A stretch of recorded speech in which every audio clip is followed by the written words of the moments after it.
Muchas gracias, presidenta. En primer lugar, pues reiterar la bienvenida a doña Cristina Narbona. La verdad es que me he sentido muy a gusto con su discurso. De repente he notado que ya no soy la única voz discordante en esta comisión, o más discordante, diciendo cosas que parecen un poco extravagantes, ¿no?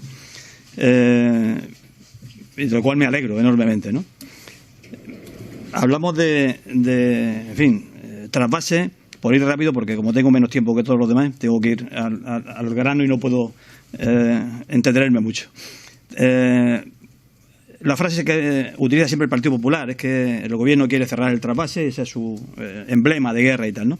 Hay que decirle a la gente que el trasvase no se va a cerrar, eso es así. Cumple dos funciones fundamentales, que son el abastecimiento y el regadío, y aunque nada más que fuera por la primera, que es el abastecimiento, evidentemente no se puede cerrar, porque todo el mundo sabe que el mix de agua que utiliza la Mancomunidad de Canales del Tevilla requiere en torno al 40% de agua del trasvase para el abastecimiento de la región. Por tanto, no se puede cerrar, aunque nada más que fuera para el mantenimiento del abastecimiento, esa frase ya queda fuera de lugar. Por tanto, de lo que estamos hablando es del regadío, no estamos hablando de otra cosa, estamos hablando del regadío. Y en esta cuestión, pues yo siempre he planteado varias cuestiones que yo creo que son fundamentales, ¿no?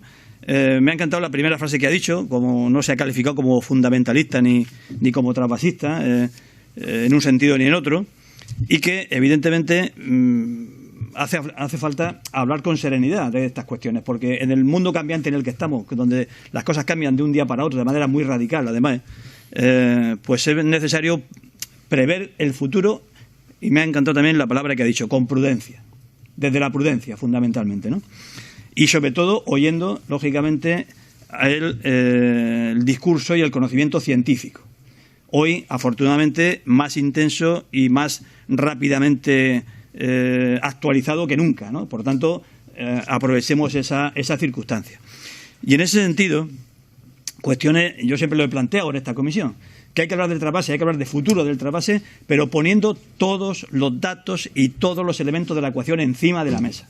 Y hay elementos de la ecuación que, por ejemplo, el Partido Popular o Vox no ponen nunca encima de la mesa. Y son las cuestiones, por ejemplo, primera, que usted ha hecho referencia, de la disminución de precipitaciones en la cabecera del Tajo. Yo siempre tengo a mano la famosa estadística y gráfica, que creo que es muy ilustrativa, donde se ve perfectamente la tendencia de cómo en los 40 años de funcionamiento del trasvase, la disminución, yo me he molestado en calcularlo año a año y haciendo medias por décadas, y la disminución que hemos calculado es del 52% de las precipitaciones en cabecera del Tajo con respecto a los 20 años anteriores del funcionamiento del trasvase, que están recogidos aquí, desde que hay estadísticas, desde el año hidrológico 59-60. Por tanto, esa ecuación, si hay la mitad de agua, no podemos hablar del futuro del trasvase como si hubiera todo el agua del mundo mundial. Porque claro, esto choca con la tensión que crea la demanda continua y constante por parte y lo voy a decir, no de los regantes. Yo no me niego a hablar de los regantes o a hablar de los agricultores, porque hay que seccionar ese espectro ideológico. Hay ya una buena parte del regadío de esta región que está en manos de fondos de inversión y está en manos de grandes empresas cuyo único objetivo es aumentar, como vienen aumentando en los últimos años, los niveles de exportación de los productos hortofrutícolas, que es un negocio. Entonces, lo que no puede ser es que haya una tensión constante y permanente para aumentar tu negocio a base de un recurso que es público. Aquí tengo que discrepar, y mire que me cuesta discrepar del señor Garre, a pesar de que estemos ideológicamente en las antípodas, ¿no? Pero me cuesta discrepar de él porque hace un discurso que a mí me gusta desde la coherencia, ¿no? Pero claro, hablar de la propiedad del agua y de la propiedad de la naturaleza en general, yo no estoy de acuerdo. El agua no es propiedad de nadie.